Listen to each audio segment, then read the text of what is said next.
Okay. All right.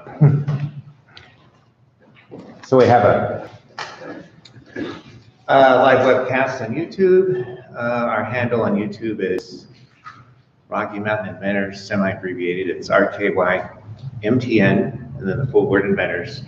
If you search that in YouTube, you can find all our videos. So we video all our presentations. We've been doing that since 2011. So we've got well over 100 on there. They're identified by date, speaker, and subject, so you can search and see what's valuable to you. Anyway, it looks like, well, we have a couple new people, but so we're the Rocky Mountain Inventors Association. We're a non-profit educational group, 501c3. So we're not really here to sell you anything. Then we have presentations on various subjects of interest to people transitioning from their product to a business. So our final presentation, no, not our final, our presentation next month, which I think it's November 5th. We're a little bit early, Monday, November 5th. John Eckstein, securities, we're getting heavy on securities. Another securities attorney. He's going to talk about the Jobs Act and what's the latest on that. So that's a way you can do your stock issue for equity and smaller amounts and smaller investors and everything. And he's going to give an update on that status, both at the federal and state level. So that's some additional funding opportunities for you. And then of course we're skipping the late November meeting because of Thanksgiving. The early December meeting, which I think is the 10th. Gary Neff's coming. He's an entrepreneur. He's got an RV product. He's on Amazon and everything. And so he's pretty much ramping up into the tens of thousands of units. And he's good at sales, distribution, social media, stuff like that. And his experience with Amazon. So Amazon's really boosted his business. And he's going international with his product now. So that'll wrap up the year. Early next year, I think I'm getting the director of the Denver patent office coming, but that'll be laid out later. And so if you have an idea or product, you don't have patent pending, you haven't already publicly disclosed, you should still keep it confidential. But I don't think that applies too much to anyone here right now. Anyway, we'll do a round robin. Each of you take a minute or two, introduce yourself and what you've got going on. So I'll start with you. I guess you didn't get a name tag. Oh, I'm sorry. That's all right. Joe Denmark. Joe, okay. Oh, yeah, you're the name on the payment, yeah. I always remember that. I remember that one, yeah. On the PayPal, yeah. Cool. And so you guys are partners on the product, or? We have so Okay.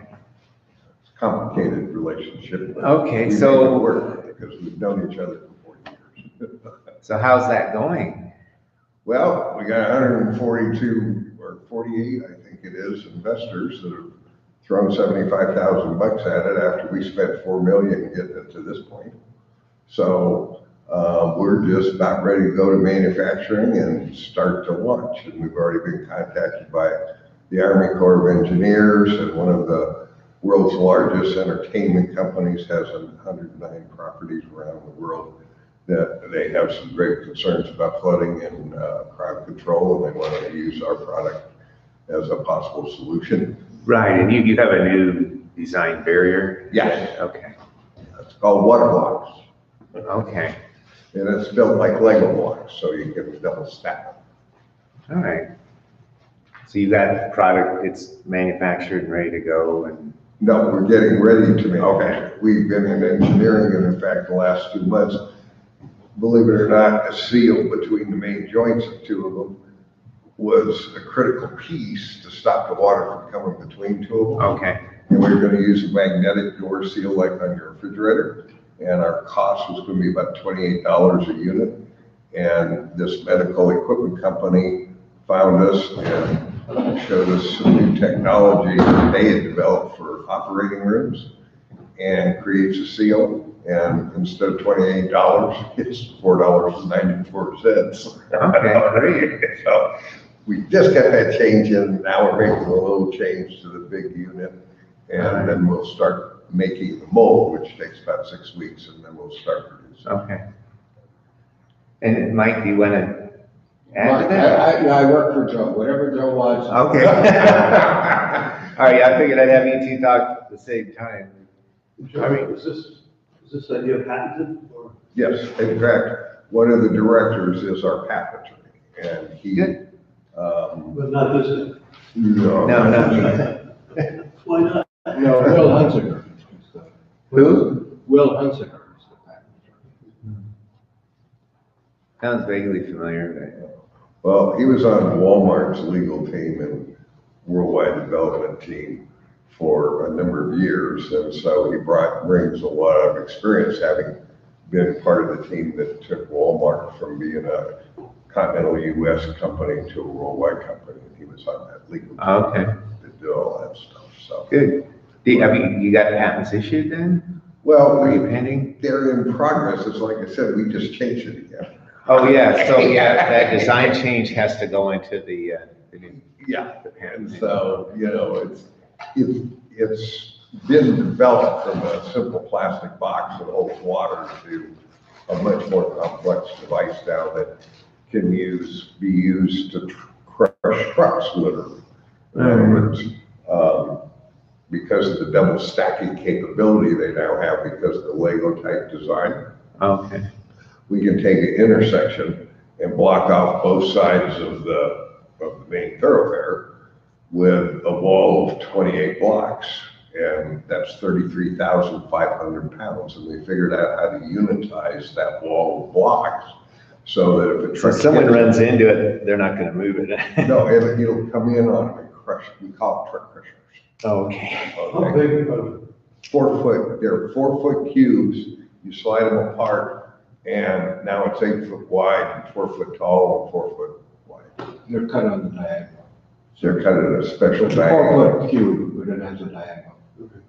It's like a polyester molding or? Yeah, see, I have a manufacturing company that's Okay. been making nuclear waste liners for the Department of Energy since 2006. And we make it out of the exact same material. We make those nuclear waste liners in the same process. Oh. And so it comes out 50 pounds empty or 100 pounds in a 4 foot cube. Okay. That way there's grab handles on it so a guy can pick it up and carry it over and set it down in place. And then they can either pre-fill it with water or wait for the flood waters to come and fill it up. So pretty cool. Any issue with the water freezing in it? No, won't hurt Won't hurt it, okay. it. It's cool. The issue would be is you're not gonna pick it up, you're not gonna move it till springtime. Yeah. Yeah, that's Oh, true. Right. Well, they have those plastic like, freezer package things, right? The blue ice, they call it, whatever, yeah. Well, and one of the reasons we're in attendance here is because you have learned counsel and securities. And yeah, that's your interest, good. And what I wanted to mention to you for the purpose of your meeting and everybody else that's present is we looked at doing a 506C to start with and then ran into a few little hurdles that we couldn't get over, but we didn't like how you had to try to deal with it with a 506C.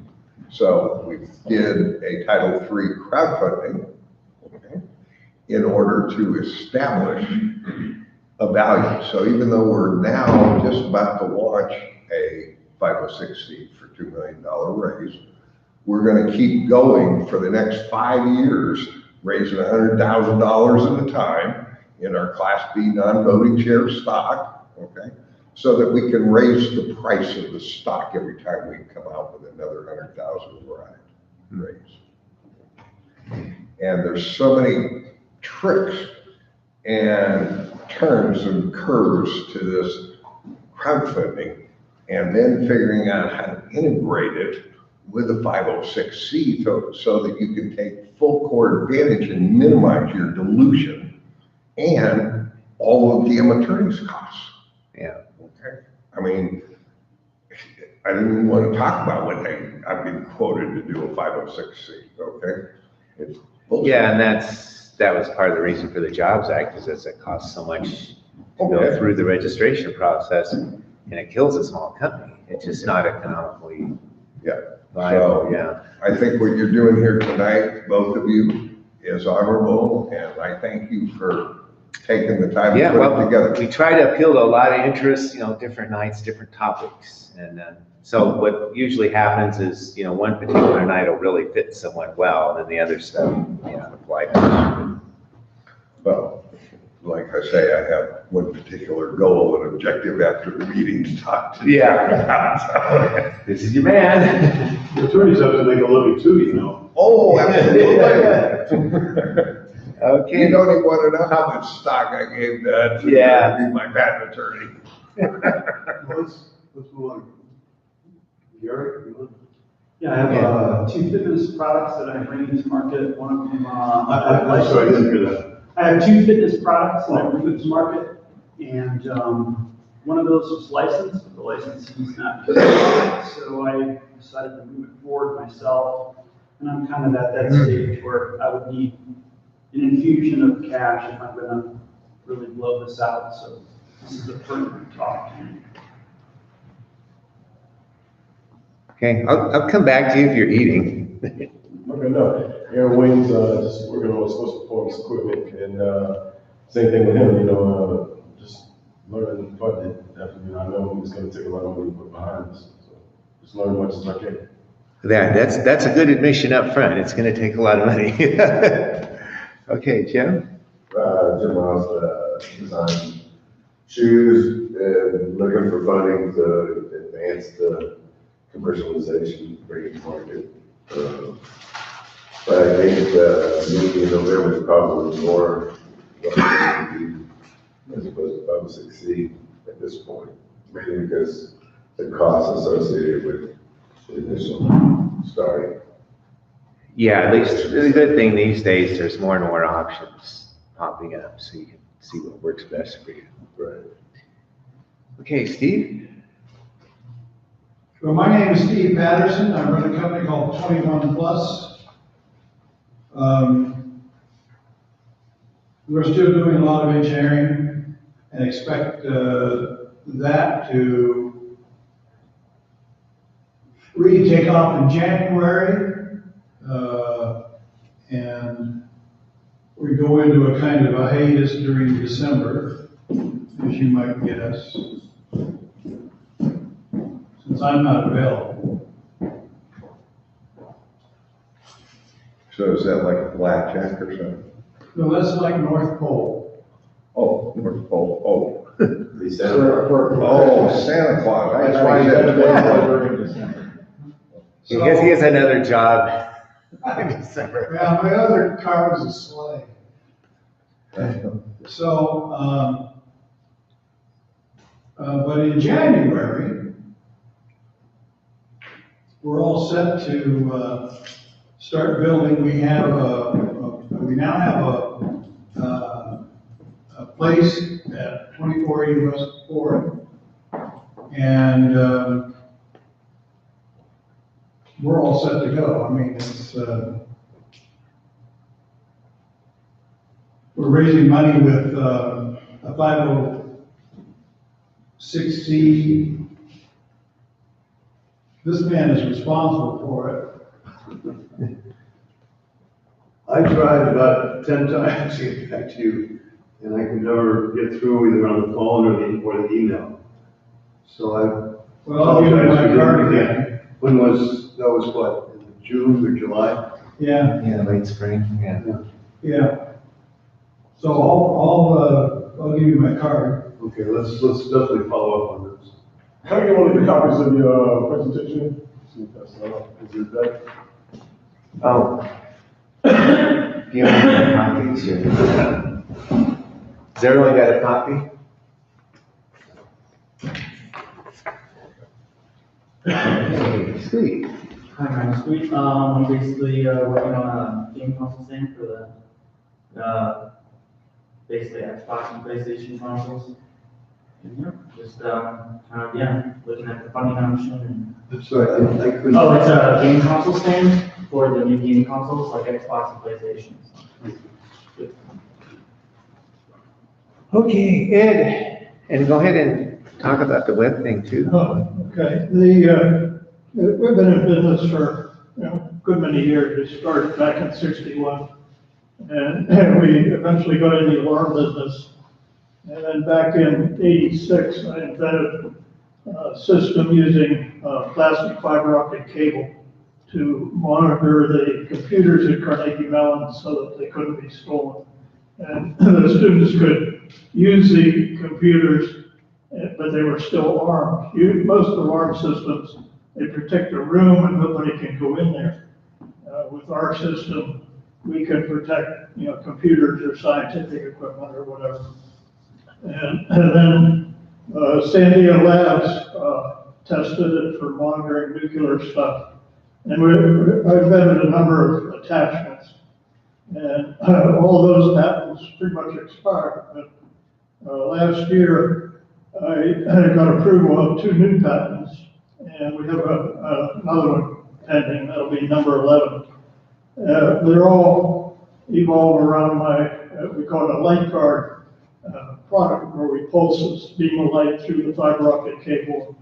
If ever the cable gets open, and whenever we pulse the light, we have to simultaneously detect it. We don't care how strong the light is, so long as it comes in at the right time. And steady light, of course, will trip it into alarm also. But anyhow, we're trying to finish a new product that the last 3 patents will protect. And it'll give us Wi-Fi and IoT capability for our light guard product. And this will save, on a conventional alarm system, if you want to put in a smoke detector or motion detector, you have to have a alarm panel CPU to process all of the pieces. But with the Wi-Fi version, we'll eliminate the need to have a phone line. We won't have to have AC power because we can power it by battery for about 4 years. We'll monitor the battery strength constantly so that if we get a low battery position, it'll report that. But anyhow, it'll open up a tremendous new market for us. And so we are working on that. We hope to have the prototype finished by the end of the year. But in the meantime, 20 or so years ago, I set up a website for our products at that time. And every time I wanted to do something, I had to call the provider and, pay them $100, $150 or something just to change a phone number. And I said, well, I want to have a shopping cart and, all the stuff that you have on a local basis or, today's world. And they said, oh, we can't do it. Your website is too obsolete. So my daughter mentioned a website called Bluehost. And I contacted them, and it enables us to do all the modifications ourselves. And we got, they combined it with WooCommerce, which gives us a shopping cart. We got a credit card company to handle processing credit cards as well as PayPal. So I developed a completely new website, which anyone's welcome to take a look at. But they simplified everything, and they advised me to cut it down to like 4 pages. So we have a home page, we have frequently asked question page, and we have something about a history of our company. But then when you go to each of these, it expands. And it gave me the ability, I can make a change in a minute or 2 any of the wording or, whatever I want to feature. So, and we haven't put our newest product on there until it's ready. We think we'll have the prototype finished by the end of the year. So your marketing is pretty much online. Well, yeah, I'm gonna primarily do that. We used to have about 25 employees, and I had created our own UL listed central station for monitoring alarms. But then I semi-retired, and I turned over the marketing to a company that GE ended up buying. But they didn't really push it because they wanted to concentrate on products that they were making themselves and it had a bigger margin on it. So we sort of canceled on them, and then my daughter started selling it out of her home, and then she got involved in developing a software program, and she ended up with 9 or 10 patents. And Apple and Microsoft, they're all infringing on her patents. But anyhow, she pretty much neglected my stuff. And so we turned it over to another husband and wife team, and they got a divorce. So I decided enough's enough. I'm going to take it back on. It's always, it's always the human element. We have a spreadsheet of 2,000 people who have bought from us in the past. And tomorrow I'm going to be sending out notices to all them. And I have over 1,000 contacts on LinkedIn in the alarm business we'll be concentrating on. So what do you need money for at this point? Well, to supplement what I can do. I need some more employees to handle, the marketing and whatnot. I know how to go at it, but unfortunately, my wife has a lot of medical problems. I'm pretty much locked into staying at home most of the time. Have you worked up a business plan and some projections? I haven't had time to do that. Okay.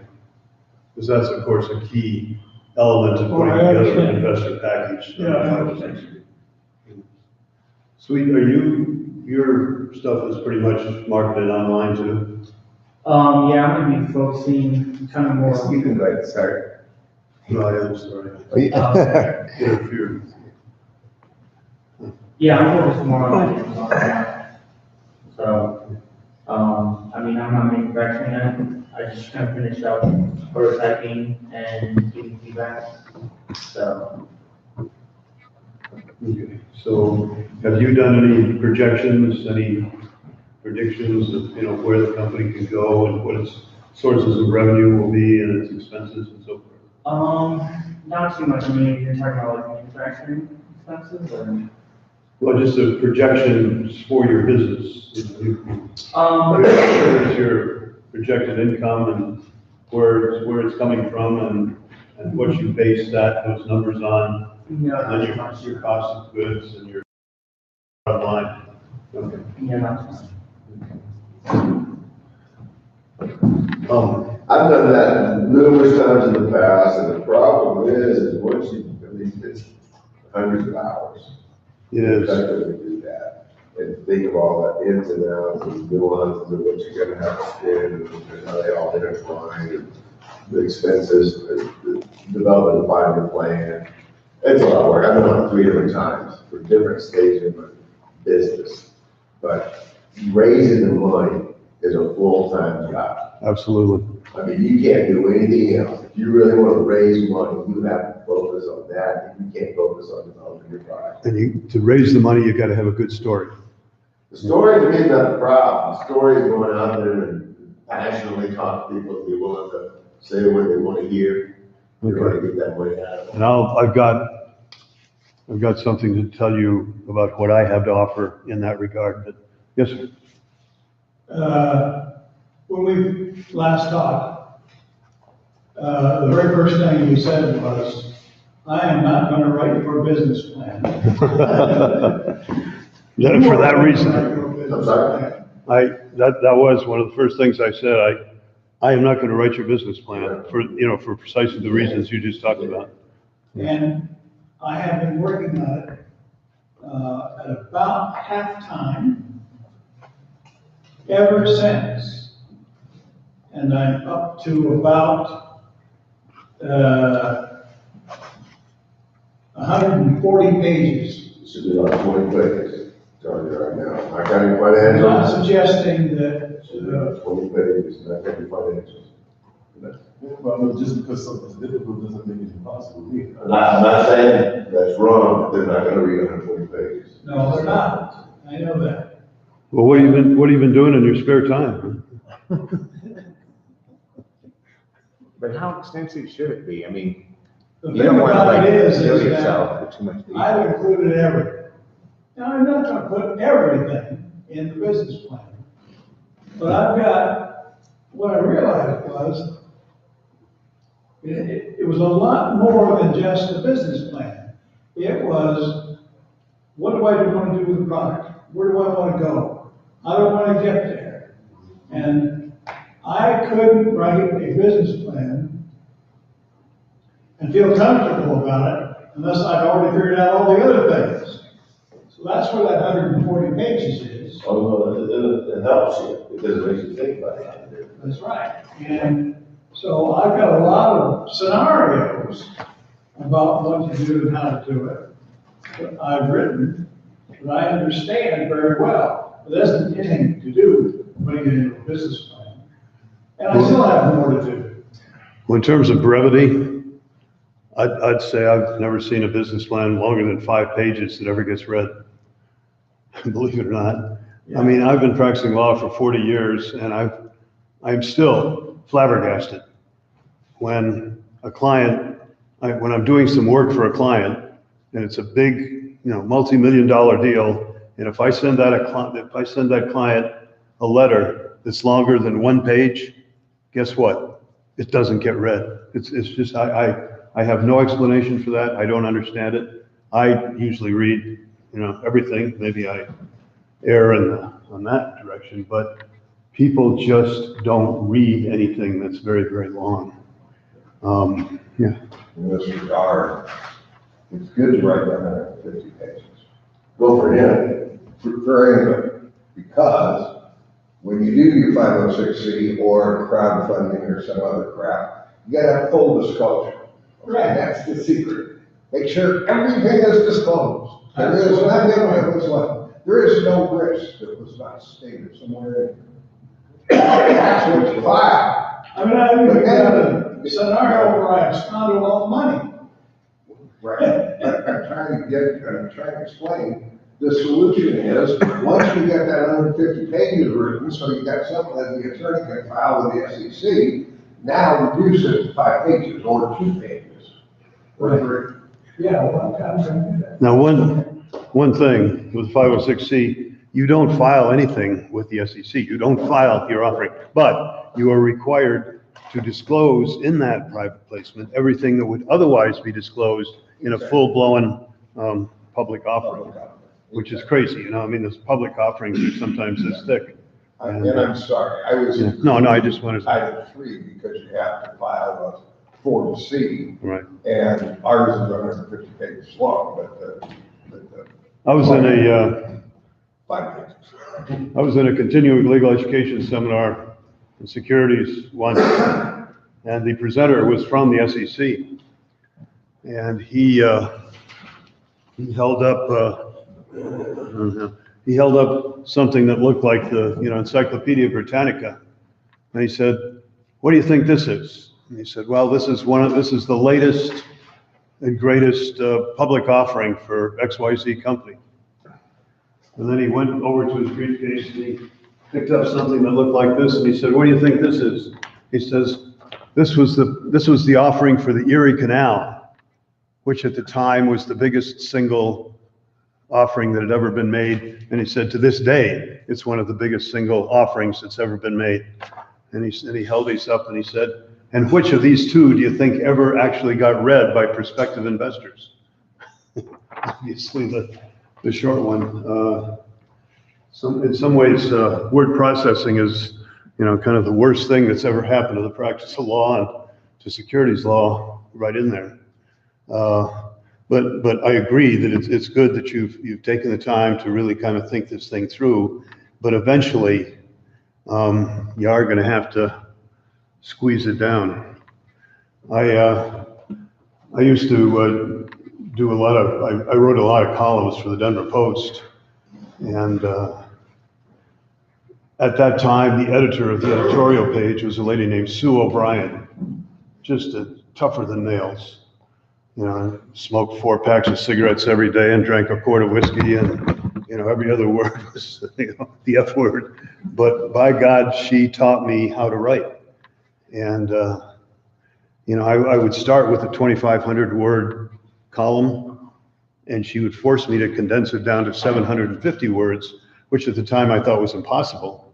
But I eventually learned how to do that, and guess what? The 750 page column was actually better, significantly better than the longer one.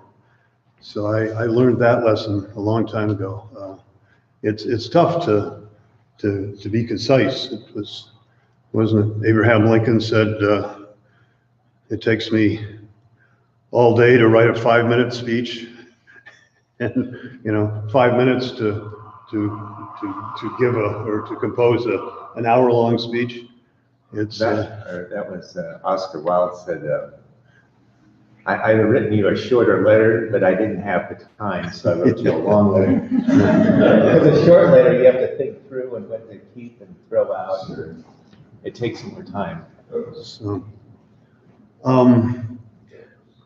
Sweet, have you ever given any thought to a business partner, having a business partner? Yeah. There's actually many times turned into me. I think, man, this would be a lot easier if I had a business partner. I asked kind of my really good friend if he kind of wanted to do it, but he was doing a book venture thing. He was really wanting to write a book, so he's kind of doing that. But I mean, I've kind of looked at possible mentors and people, but I've been finally just starting to kind of show it to people. I only started showing it about 4 months ago. So. Well, I've practiced law for 40 years now. I started out as an antitrust lawyer with IBM in New York, but IBM and I were not cut out for one another. But I don't think I have ever run into a single business in all that time that didn't need money, or need capital for any one of 1,000 different reasons. However, most companies need mentoring every bit as much as they need capital. They need somebody who's been there, done that, to hold their hand, to be a cheerleader, to get them to rethink something that maybe they hadn't thought through as well as they should have. And one of the first things that I urge my clients to do is to find not so much a business partner, but a mentor, somebody who has had similar experiences in the past, who can kind of guide them through the inevitable rough times ahead. I mean, starting a business is, I live in Steamboat Springs, and it's amazing how many people come to Steamboat and they buy a business. And I asked them why, and they said, well, I got tired of working for the man. I got tired of punching the time clock. And, I wanted to be my own boss. What they, of course, don't realize is that probably, instead of working 40 hours a week for the man, they're now working 80 hours a week for themselves. It's starting a business and running a business is a hugely challenging venture, which you should never take lightly. And all too often, people, they get all caught up and they get into it, and then they're stuck. They can't sell a business. They can't make enough money to live well, and they don't know what to do. So that's why these projections, where you sit down and you're right, it takes for freaking ever to do it properly. But if you do it properly, then you'll have a pretty good idea of where you need to go and how you need to get there and what your cash flow needs to look like, literally on a, day-to-day basis. And the older you get, the more important it is to plan your route. Absolutely. Especially if partners have different goals over time. You want to accommodate that, know it up front. Mhm. It doesn't have an exit strategy as a whole. Yeah. So what I handed out was my personal bio, just so you have some idea of who the heck this guy is that's standing up here in front of you. And then the longer piece is my synopsis for 506C offerings. Up until 4 years ago, 506C offerings did not exist. And it was to do a private offering and really be in compliance with the Securities and Exchange Commission was very difficult. It was fraught with risk. It was very expensive. And when the crash, the 2007, 2008, 2009 crash occurred, Congress mandated the SEC to make it easier for small to medium-sized businesses to go out and raise money. It only took them, 5 years to get that done, but they finally did. So, yeah, yes, sir. I always have a question about, can you use a 506C to sell stock? That's what it is. I mean, and I think of stock as something different than, say, partnership interests or other forms of ownership. They're all securities, whether it's a limited partnership interest, stock, warrants, convertible debentures, membership interests, preferred return units. All of those things are basically securities as far as the SEC is concerned. Okay. And if you are selling securities, then you are under the purview of the Securities and Exchange Commission. So, membership interests in an LLC are every bit as much securities as, stock in General Motors. Right, okay. Yeah. Except it's not public. Except a 506C is not, it isn't, you can kind of get caught up in the words. One of the beauties of a 506C is that you can offer it to the public. You can advertise it on television. But it's not traded publicly. But it's not traded publicly. And the trading establishes a value external to what the company is doing. No. It doesn't have anything with, well, it does have something to do with the company, but it's a separate marketplace. And in order to be in that marketplace, you have to go through the process and procedure to register your stock there, go into that marketplace and trade directly. So if you register, well, you don't really register at 506C offer. You don't register. But if you decided later on that you wanted to, you have to go through the whole. If you want to make a public offer, if your company is a rip-roaring success and you decide you want to take it public,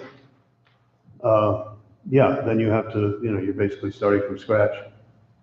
Whole different road. Very good rip of reverse money.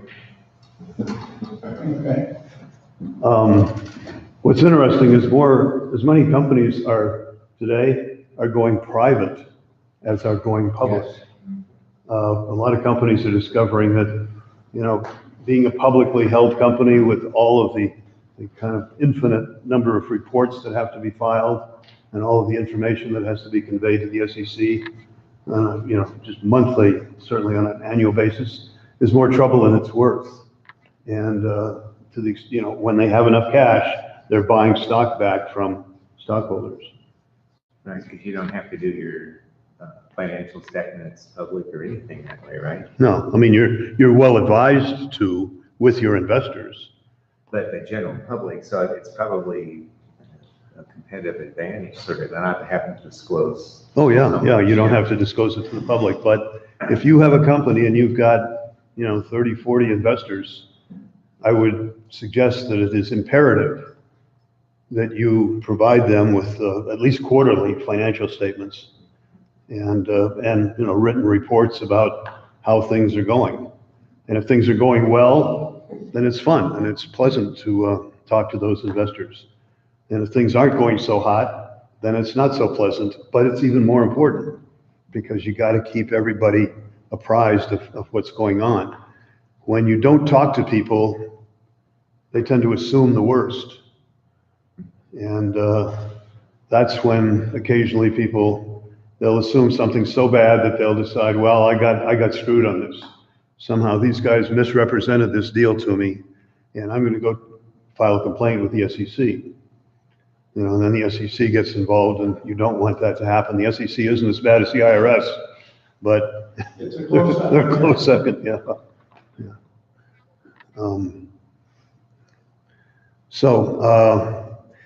Let me just mention something that I've added to my bag of tricks recently. I have found that, this goes back to the question you asked earlier.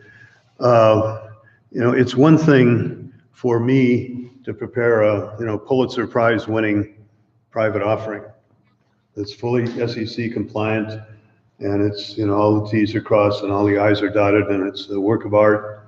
But if you can't sell a thing, what do you got? You got nothing.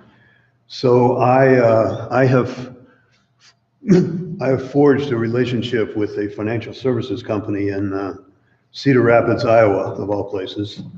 Let me tell you, getting from Steamboat Springs to Cedar Rapids, Iowa, to take care of business is, it's about a day and a half proposition. But anyway, through them, I now have a portal through which my clients can advertise their private offerings to a group of between 5,000 and 10,000 accredited investors. They have the 5,000 to 10,000 accredited investors, or you do? We do. It's a financial services company. It's actually a stock brokerage company, and they have already pre-qualified these people, which makes it, a heck of a lot easier than going out and knocking on doors and trying to sell it to friends and family. So what's your portal fee? $500 per month. Per month? So, kind of like Colonial and CrowdEdge and Kind of like what? Colonial stock in Salt Lake and CrowdEdge in LA and Seed Investor and other guys. I don't know about those. To me, it's almost more like eBay for private offerings. Let me ask you a question if I may. In that $500, is there a communication that goes out, or is that extra? No, the portal has what they call a fact sheet. And it's more like 3 or 4 sheets, but it describes, it provides an outline of the offering. How much, what do you get for that? What's the company all about, and so forth. If the prospective investor looks at that and says, yes, I am interested, then they go through the accreditation criteria. Well, they still go through just because somebody says they're accredited, it doesn't. They don't accredit them or get accreditation for them until after they've bought something, is that correct? They don't get to see the whole offering until they have proved up, through their tax returns and so forth, that they in fact are accredited.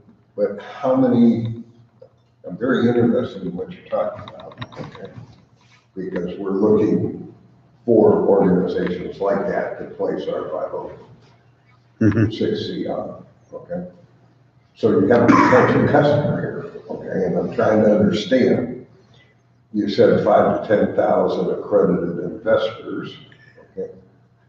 And so my question is, out of the 5 to 10,000 accredited investors that they have already, how many have they accredited? Good question, but not all of them. They've relied on people representing that they are accredited. And by the way, to be an accredited investor, you have to have, well, just so. I'm sorry. You have to have had an income of $200,000 a year for the last 2 years and expect to have a $200,000 a year income for the year in which you're making the investment. Or have a net worth of $1 million exclusive of your home. Those are the two kind of basic accreditation standards or criteria. And interestingly enough, those haven't changed in a long time. So, yeah. When it comes to term sheets, I've seen lots and lots of term sheets, and they are mind-boggling. They're numbing in their sense of what are they talking about. They shouldn't be mind-numbing. They should be brief. They should be concise, because it's once somebody. Well, it seems to be all terms of art. It has nothing to do with investment in lots of. Well, you just got into some bad. Let me just kind of finish. So once somebody has established their criteria with their tax returns and so forth, then they get to see the full enchilada, the full offering, the operating agreement, with all of its exhibits, the subscription agreement, which is pretty, usually, at least what I'm doing, is pretty complex, pretty technical. Here's my question to sign up in your portal. Okay. For $500 a month. Just a second. You don't just sign up for my portal. It's only my clients that I've done the legal work for that I know is the offering is SEC compliant. Okay. And his legal work is 15 grand. Yeah. So it's 15 grand plus $500. Per month.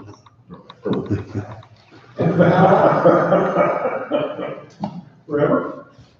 Well, no, until you sell your offering. And we didn't get far enough along to find out what they're gonna do to help sell. See, there's a lot of places out there, $500, and they put you 3 pages up there, and somebody stumbles upon it, or you go spend 25,000 in advertising with Facebook for that particular site.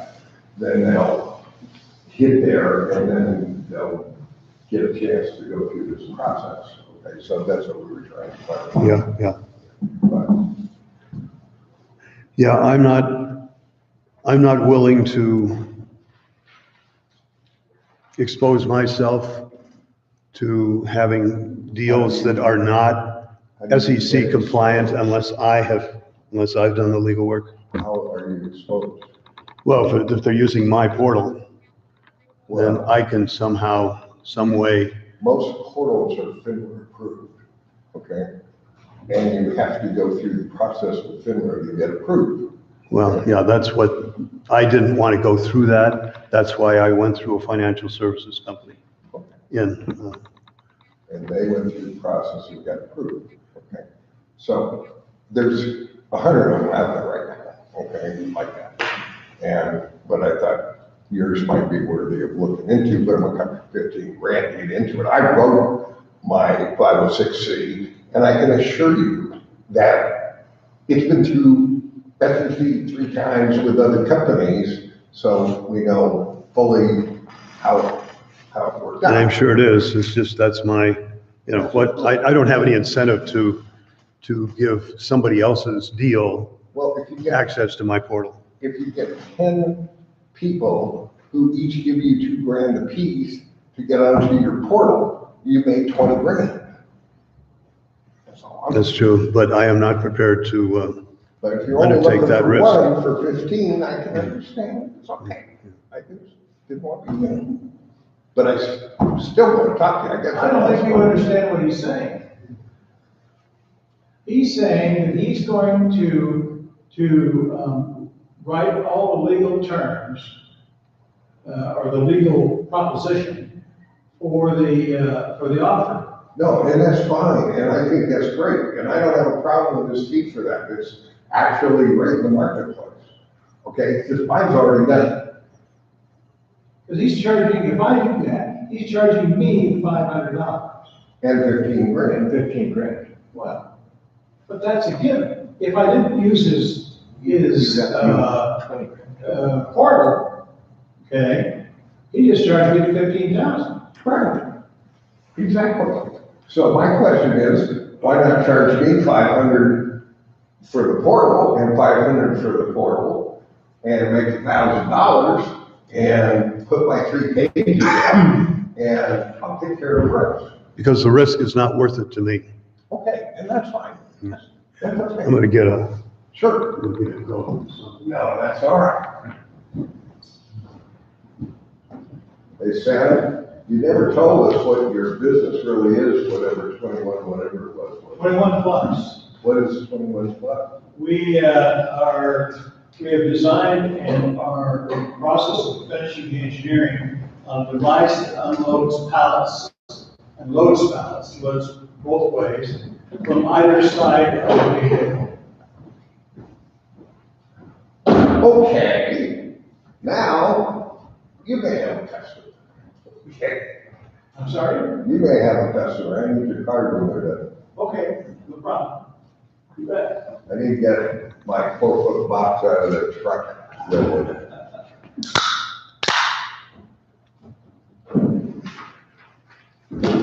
Now, I think it's really good you guys got a deal like that put together. That's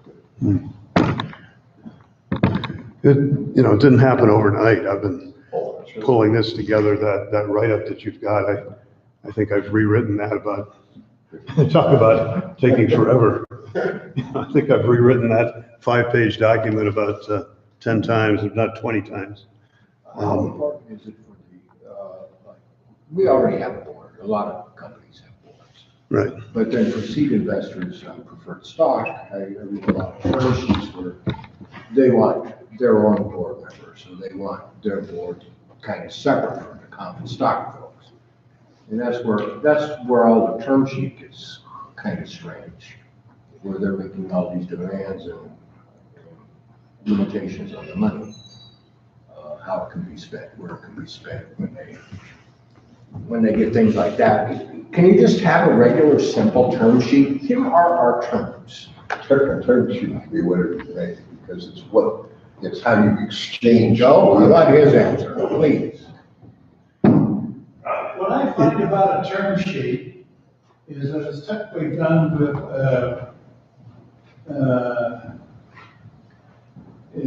somebody like Kleiner Perkins. And they're investing in a startup, and it's a lousy deal. I'm sure they do well, but for the individual little guy like me, I wouldn't go near Kleiner Perkins for all the money from China. What it's Talking worth. about the ownership you give up for. No, just because of the conditions under which they're going to invest. And they set conditions to get out the money. Right. He who makes who has the goal makes the rules. And I'm not going to do that. I'm going to set my terms and conditions for investing in my company. And if you don't like it, the answer is don't invest. Absolutely. It's that simple. Don't like it, don't invest your money. I don't want your money. My clients are almost 100% small to medium-sized companies. I don't work with, raw startup entrepreneurs anymore because I find they just simply don't know enough about, running the business. They haven't had enough experience. They don't have enough roadware, if you will. And I like somebody who's actually been out there taking their lumps for a couple years at least, before I really kind of want to plunge into a private offering for them. And I've been at this for 38 years, and I've never felt that I had any kind of a product that I've done development work for until I got to this. And now it's And the reason is because I've got a interest by a national company of 17,000 units. So how do I get from 0 units to 17,000 units? Well, we can talk about that. Let me, what's a good fact sheet? A term sheet. A term sheet? Because it almost, too many of them almost look like a subscription agreement to me rather than. And they shouldn't be. The fact sheet should be something you can, it should be a sheet, it should be 1 page, and you can get a pretty good idea of what the heck, how much money are you gonna have to put up and what are you gonna get for that money? Most private offerings are a preferred but non-voting stock or limited liability membership units, or subchapter S stock or whatever. That is because the issuer, my client, doesn't really want to give up control, want to relinquish any control, but they are prepared to provide a preferred return for that. The preferred return is typically 1.5 times, you know, if somebody is buying 10% interest in the company, they usually get, 1.5 times. In other words, 15% of the distributable income, net income, until they get their entire investment back without interest, and then it reverts to their 10% basic ratio. And most private offerings are overvalued. I don't know how many of you ever watched the Shark Tank. You know, these people come in and they say, well, you know, I want $300,000 for a 2.5% interest in my company. And, you know, the sharks kind of roll their eyes, and it happens again and again and again. Entrepreneurs and startups and people with, you know, with a patented idea always seem to kind of overvalue their company and their interest in the company. But one of the things that projections do, really well thought out projections, is that they validate the valuation of the company. If you can look at the projections in 3 years out, it shows that you know, the investment that you made is actually going to start returning some sort of is going to provide a return that is commensurate with, you know, what you expect. Then, you know, then that's an easier sell than just, well, my company's worth $3 million. As a matter of fact. So in 3 years, would it be justifiable to use like 14 times earnings or something like that, like the S&P does, to value shares or what? In my opinion, 14 times earnings is, you know, just in the stratosphere. But, you know, maybe that's just my old school approach to things. I mean, So how would you value it? Let's say you're 3 years out, you're making $5 million a year. What's the business worth? $5 million cash in the bank. Netting. Before taxes. Yep. 15 to 20. So you're taking 5 times. Yeah, roughly. Max. You know, there was a time when was it? It was Amazon was selling for, what was it? $5 a share. Yeah, I mean, it's the multiplier for Amazon was just, you know, in the stratosphere. And nobody could figure out why that was so, why people were paying that kind of money. But in the case of Amazon, it's worked out for them. In the case of that's just their feeling on future potential, even though the earnings aren't there today. yeah. Well, Uber is being valued right now at $120 billion potentially for an IPO, and they have yet to make money. See, there you Because go. they're taking all the value of the medallion to the taxes, and all that money's been transferred over to Uber. So all the money that was in the medallions and taxes is basically transferred to Uber, and that's basically where they get their valuation. Now, that's a minimization, but they put taxes out of business. There's no regulation. They're not going to the medallion's worthless now. No, New York still sells dollars in New York City, now They go for $15,000-$20,000 or something crazy big. Yeah, they're basically worthless. But at the end of the, Still making low At the pennies. end of the day, you're gonna shell out a lot of money for a stock that hasn't made a single dime. I don't disagree with you on that. I mean, at the end of the day, all sorts of stuff. your stock is worth what you can sell it for. It's like that house on the corner over there. That house is worth whatever you can sell it for in the next, 90 to So 120 we're selling days. shares for $2 a share, day in and day out, then our company's worth $18 million. It doesn't matter what anybody says. For years, they started the same thing with McCall, said communications, it's not worth it, it's not worth it, it's not worth it. And then everybody just kept buying, and the valuation just kept increasing. And, I mean, it's worked out. There's some things it does. You just never know. But Well, what it took Amazon 10 years to make a profit. I didn't hear you, I'm sorry. I say it took Amazon 10 years. Oh, way longer than that. Yeah. Oh, they're way over that. I think the You problem. could buy Amazon for 50 cents a share back in the day. And, some people thought it was overvalued. When I started out with IBM, I didn't, have any super financial background, but I realized that they were doing something to build up the value of their stock, which was remarkably similar to what was that energy company that they all went to jail? Enron. In other words, they were doing business that they might not collect on for 5 or 6 years, but they were booking it in the year in which they wrote the business. And that, So that the numbers looked good, but there wasn't real money there. and again, I didn't have the background to think that there was anything wrong with that. In fact, I thought, gee, that's pretty cool. Wonder if when I grow up, if I can do that. But that's another problem is, sometimes financial reporting from companies is not to be trusted. And that's why the SEC comes down so hard on companies that mess with their reporting standards, with their reporting criteria.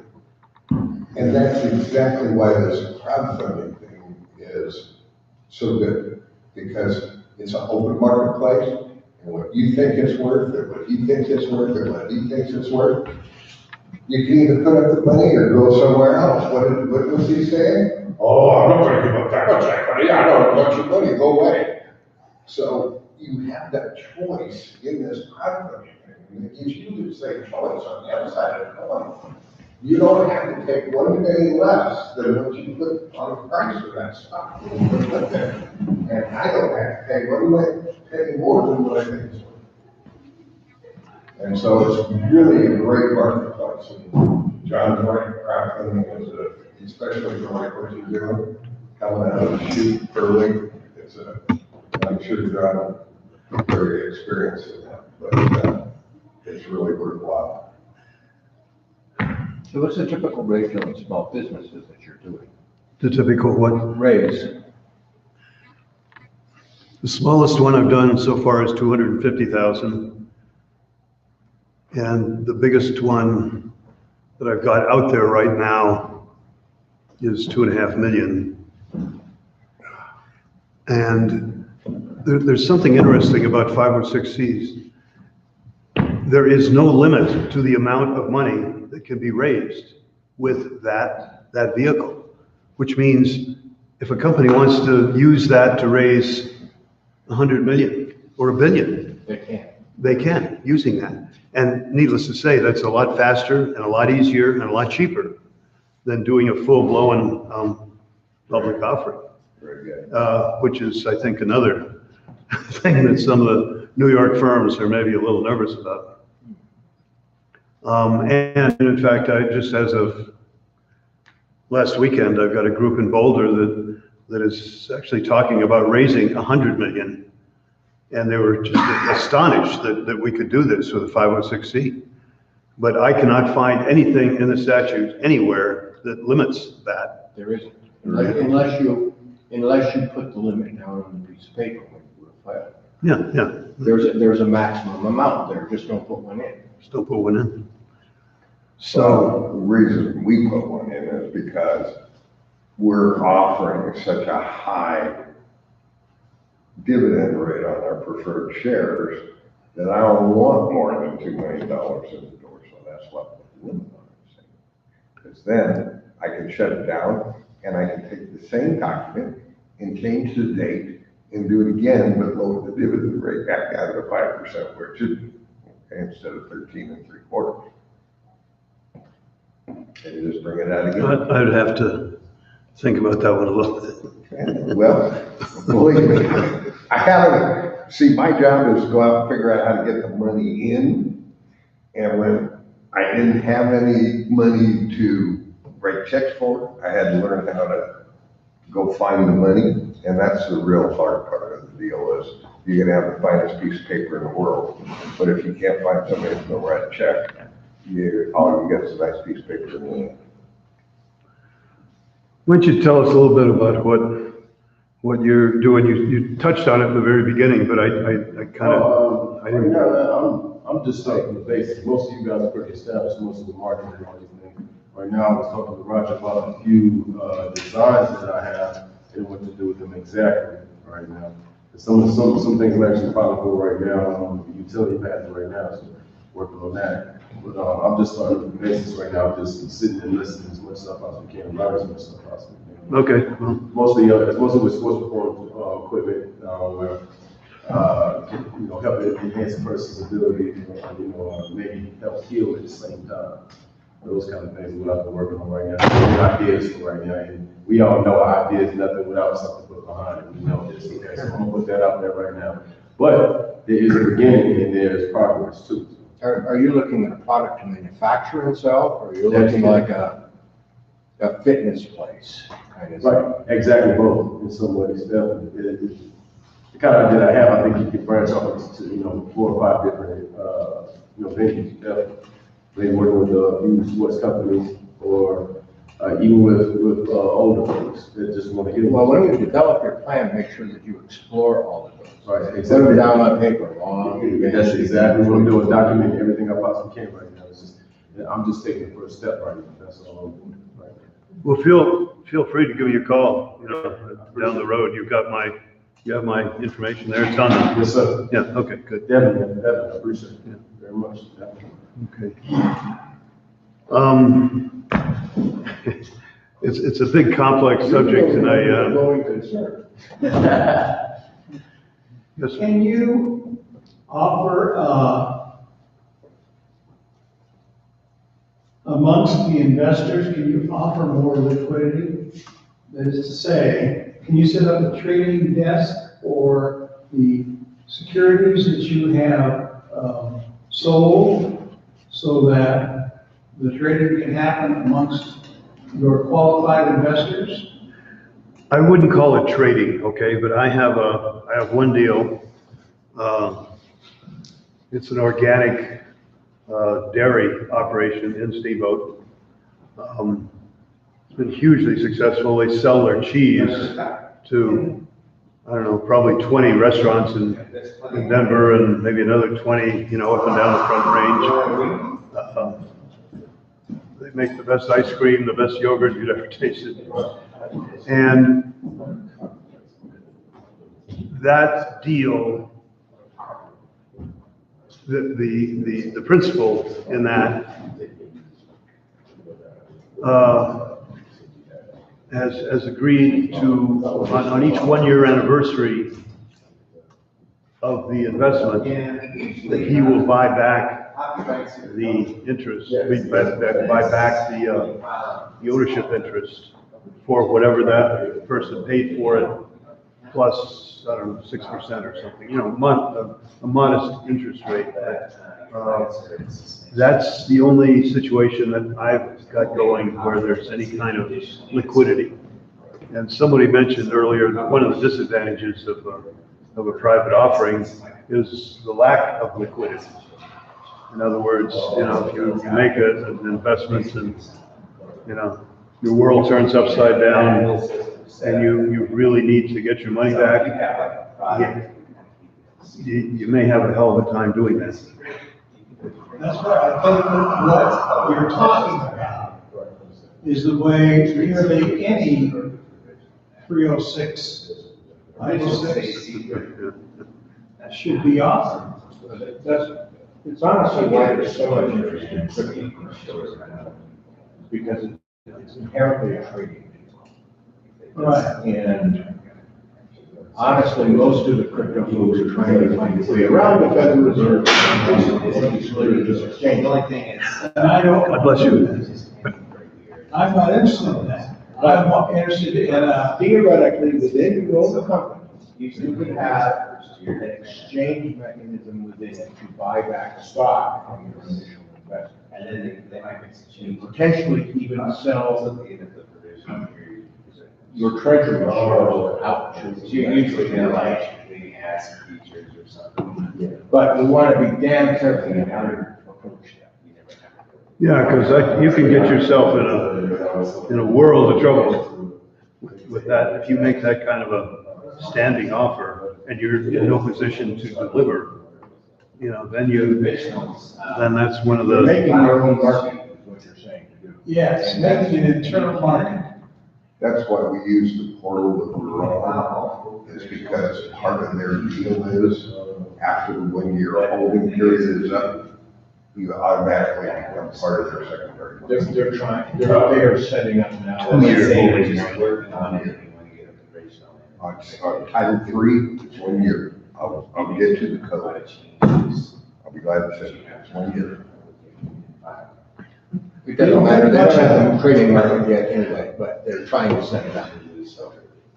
an issuer who provides that is taking a hell of a chance. He's betting on himself hugely, that his company is just going to be a rip-roaring success, and that buying those people's stock back from them at that price, he's going to be able to do relatively easily.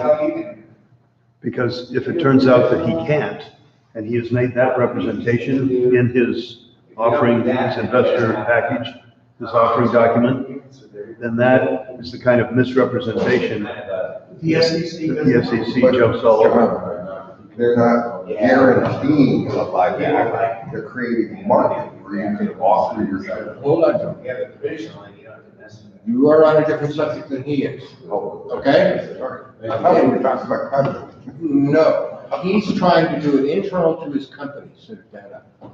And so if you're going to say you're going to allow That's right. the internal trading up to, let's say, a quarter of your shares, you better make damn sure your cash is in the bank to do better.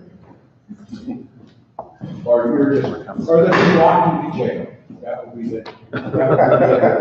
Well, no, that's why God created lawyers. That's what God created lawyer. You'll be hiring him for a lot more than the 15 grand to keep your butt out of jail. But you're talking a little bit like running your own bank. So I don't want the little guy, if he's got a financial problem, that he can't get rid of his shares somewhere near. It's a good thought. Then make it discretionary on your part at the time. Don't make that kind of a commitment up front. If a year from now, 2 years from now, the little guy says, oh my God, my wife has cancer and my kids are in jail and, I just lost my job, please help me. And you're in a position to do it, then you can do it. But don't make that commitment up front. Say that you can do it. Right. Just monitor the situation, and if the guy comes back to you and says, you have a market for this, and you're in a position to buy it back, you can. Just make sure that your private offering and your subscription always stipulates that the company has a right to cash back shares if it wants to, at its discretion. Okay. And in the limited liability company operating agreements that I draft for all of these, the company has the right to buy back stock At its discretion. at its At discretion. its discretion. So I could recall all the stock issues at the agreed upon, whatever that price is. Yes, redeem it all and take it internal and it's all fine. Yeah, that right to buy back what price? Is that set ahead of time? It's usually set ahead of time. It's usually something disclosed that says what it's going to be. Yeah, Because in a public, if a company wants to buy back, they can just go let the market buy back. Right. In almost any, independent of 506C offerings, if you've got a company, probably the single most important document for that company is the so-called buy-sell provisions. Because, shit does happen and, life changes for people and they need to bob even when they never dreamed they would have to bob, and they can't weave anymore. And if you want to keep your options open, I provide for that in the operating agreement. It's a little tougher on the investor than often is the case. But remember, the issuer's got an awful lot of skin in the game. In fact, he's probably got his whole life in this company. And I always try and give my client as many options as I possibly can. So when you say it's tougher on the investor than normal, what does that mean? Do you? Which just means that the issuer, the head of the company, or the guy running the company, can take back the stock or the limited liability interests on easier, faster terms than may normally be the case. Or that the investor can unload it. Okay. It's very difficult by and large, it's very difficult, the portal notwithstanding, it's very difficult to sell unregistered stock, to sell stock in a company that is exempt from. It has no open market value, really. Yeah.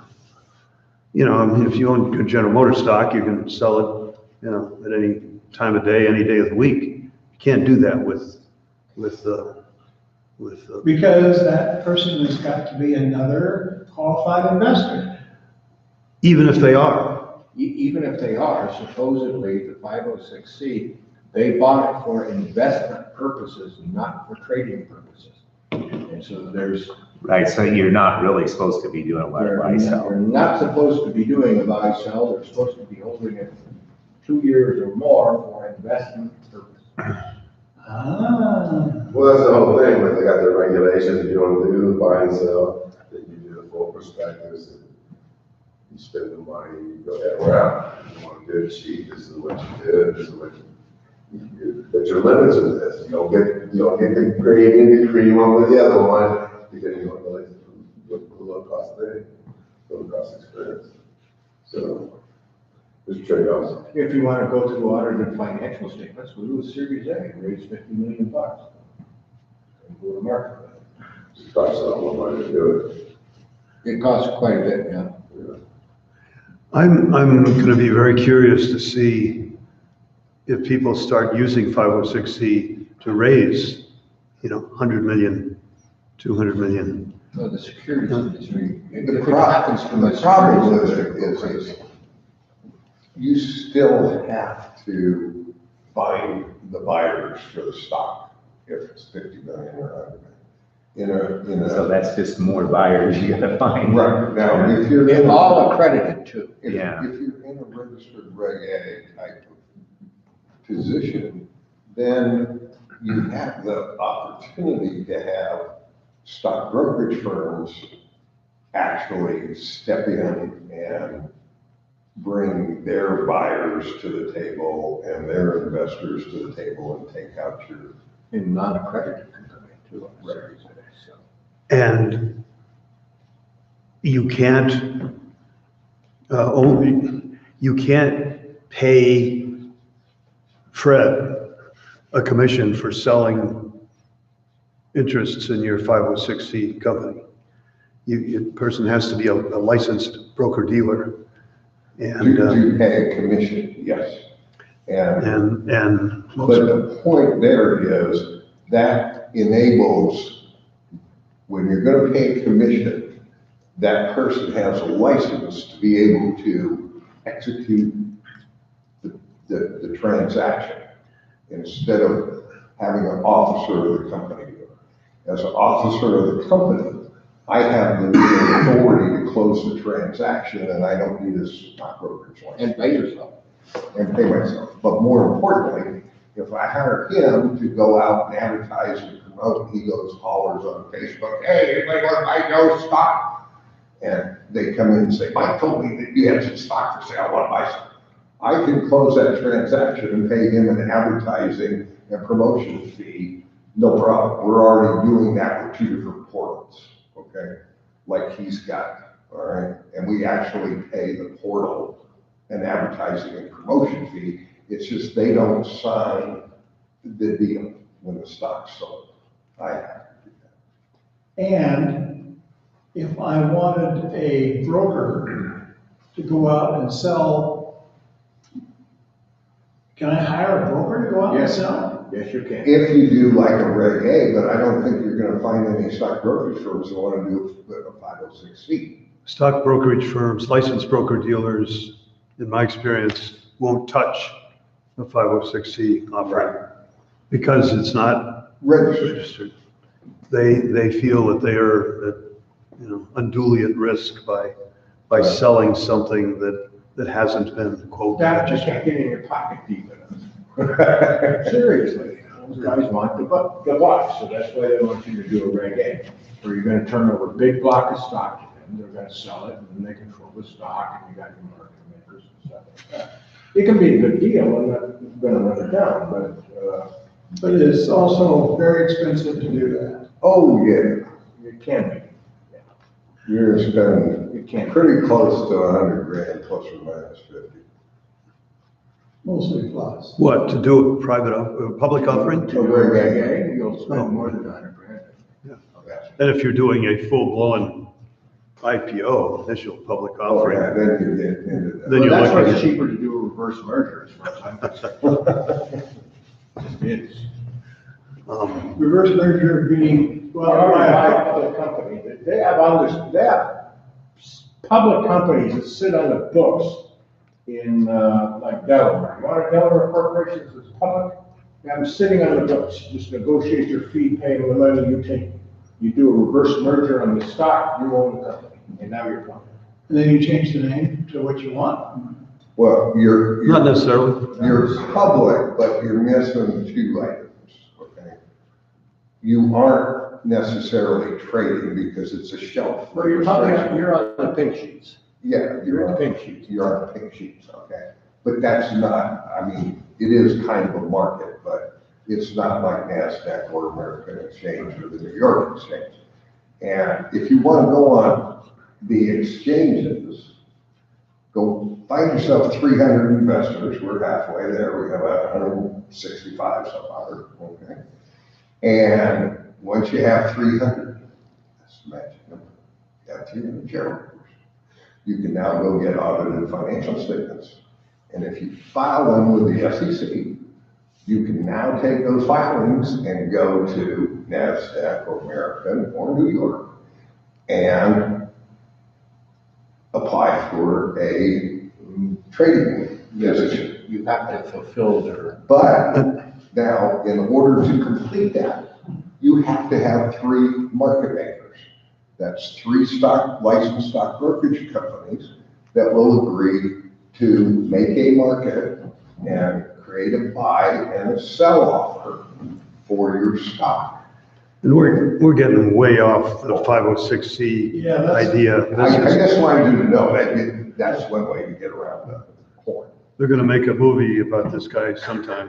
It's gonna be behind bars. Oh, well, thank you so much for that, John. I think I got more time practicing the law without a license than most attorneys.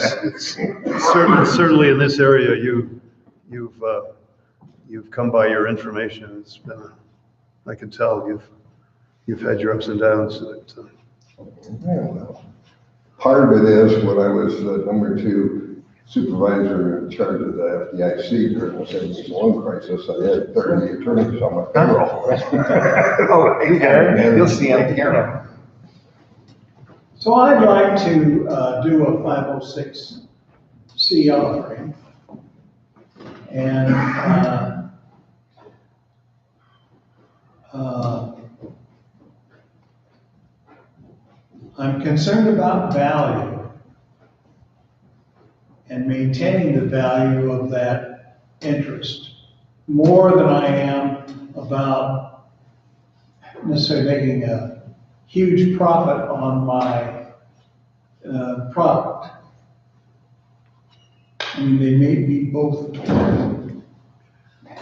hand in hand, but what's the trade-off there? Once you've sat down and done your projections, I don't mean, the text, I don't mean writing out a lengthy business plan, but once you've got, some really good projections, okay, this is what we're gonna do. Here's our sources of revenue. Here's the rationale for them being such. Here's gonna be our cost of business. Here's our net. And, then you project that out 2-3 years. Then it's actually pretty easy to sit down and figure out a valuation. But to just pluck a valuation figure out of the air, it's not valid, and it doesn't, in my opinion, it doesn't sell very well to prospective investors. Prospective investors want to see some rationale for the company, for you saying, my company is worth $1 million, and therefore, 10% interest in it is worth $100,000. I mean, something like that. But until you've actually done some of that projection work, you simply don't have a terribly credible story to tell about what your company is worth or may be worth 2-3 years down the road.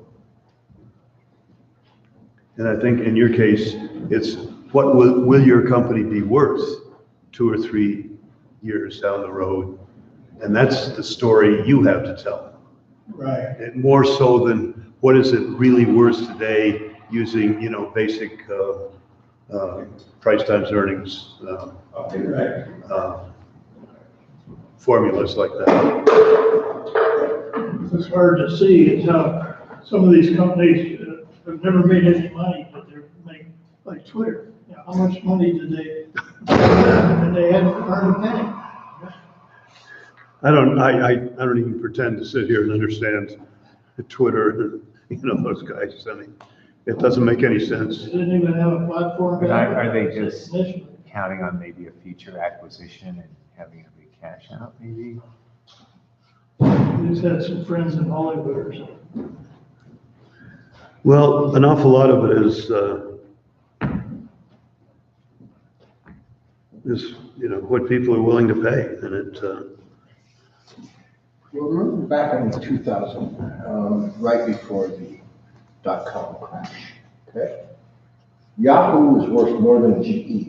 Yahoo should have bought GE at the time. That would have been the smartest move. Yeah, geez, Yahoo's not worth much Yahoo of anything now. doesn't exist anymore. It was finally dwindled away into Verizon, and GE is still there. Yeah. But GE got delisted off the New York Stock Exchange. I'm sorry. General Electric just got delisted off the New York Stock Exchange. Really? Taking off the top 30. They were one of the industrials. They were taking off the top 30 industrials.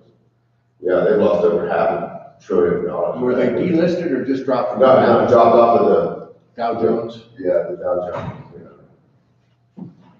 And why would Why? Companies go way down the fashion all It's the a time. mismanaged. They've been They losing. lost a lot of money there. So they're not considered a good buy. No, They make every. But it's a nice value play. It doesn't- They were. Look at it. They want in the GE's not gonna play Yeah. business. 15 years ago. I mean, they make every jet engine that is on Yes, every there's jet lots of plane in the values world. to it. Yeah. So, But it costs them money to jettison like GE Capital and, they were on the hook for derivative plays back from 2008. GE Capital was, so they were eating the big one for quite a while. Jack Welch. well, Jack, Jack's the one that, Jack left. That was it. Jack ran a pretty good show while he was in his in its prime. That's what. But then a lot of the acquisitions he made turned out to be not so good. Yeah, not so good. Even the geniuses trip up every once in a while, don't they? Yeah, Just about the time you think you're hot stuff. Well, that's when you quit and retire. I think Then you can blame everyone else when it inevitably goes the bad. problem frequently becomes that you pay too much attention to the quarterlies, and not just attention to your overall. That's the thing I'm looking at. The reason I like the 506 is I don't necessarily want to worry about answering to Okay, perfect. the media about how well the company is doing. The media or your investors? I didn't say that, I said the media. Yeah, I mean, the media has no right to any information about your small company It's usually at all. It's usually a bigger problem trying to get the media to cover your business so that you can get it to press. Yeah, you're absolutely right. Last thing we want to do is be the best kept secret in the world. My biggest number one problem is convincing people who would benefit from the using of the product to actually use it. And that's mostly small truckers and small forwarding companies, hotshot carriers, and over-the-road carriers who could fit my product onto their vehicles and use them for the exchange, use it for the exchange of cargo. And that's a marketing issue. That has nothing to do with the offering as such. I understand that, but if I don't solve the marketing problem, I'm not gonna solve the other one either. But if you have, I would challenge that to only to say that if you have the capital, you should be able to mount the marketing campaign that you need Right. to. Yeah, well, that's a good, yeah. But the flip side of that is when you have a lot of money, money can buy you lots of success. I think. And a lot of other things too. I think the point here. Well, you can buy people, you can buy knowledgeable people, you can buy market studies, you can do all of that stuff, and you can, but it's a question of, do you have the money to go out? The way I see it, we're going to do it is, we're going to sell the product to ourselves first. What we're going to do is start up a truck line and use the product in the truck line to make a little bit of money. And then when the truck line is making money, then we'll sell the truck line, because we don't want to be in the truck line business. We just want to demonstrate the efficacy of the product. Okay. How are you going to fund the startup of the trucking company? Through the 506C. You got it. Oh, man. How many trucks are out there now? Well, look how many trucks are out there now, you're gonna put more on the road? Let me give you just a little bit of experience advice, okay? Our deal was start out with a manufacturing company that was gonna make these devices, okay? And we fought for a year and a half to fund manufacturing our water blocks, okay? And it gets so convoluted in, well, this is what you gotta do to manufacture it, then you gotta go out and sell it, blah, blah, blah, blah.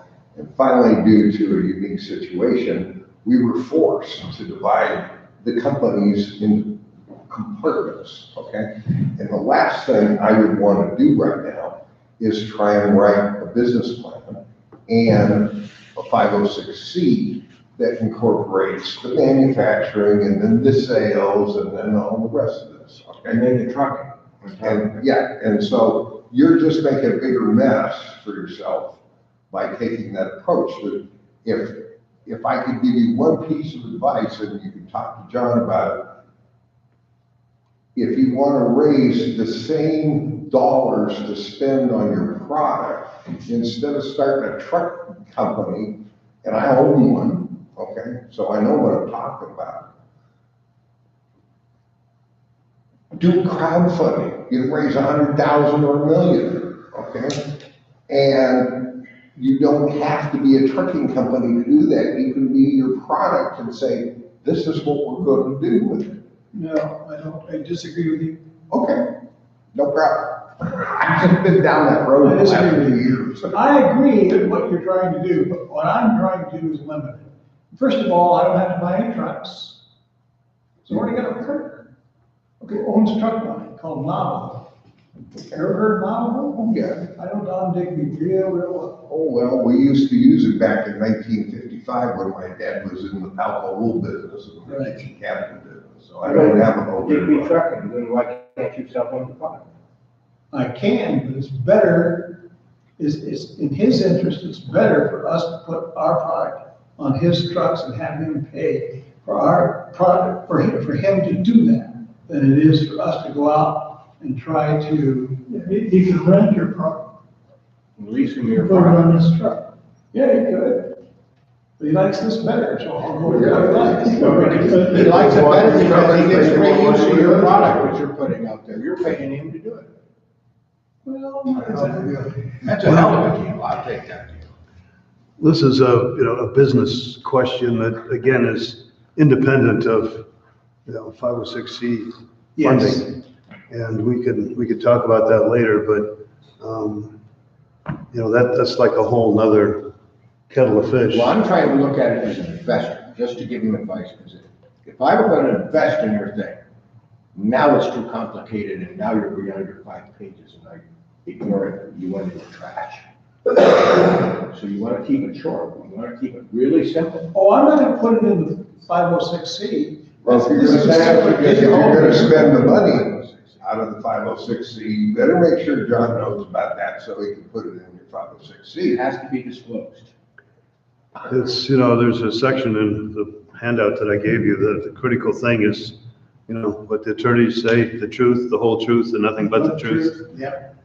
That serves not only the SEC requirements, but also just, business in general. Sure. If you're- Not the Supreme Court, not Donald Trump, none of those guys. That's definitely another subject for another day. But the problem is you don't disclose it and you start using money for other purposes. From 506B, you open yourself up for a fraud charge on the part of investors. Gotcha. Yep, That's all we were trying to tell you. yeah.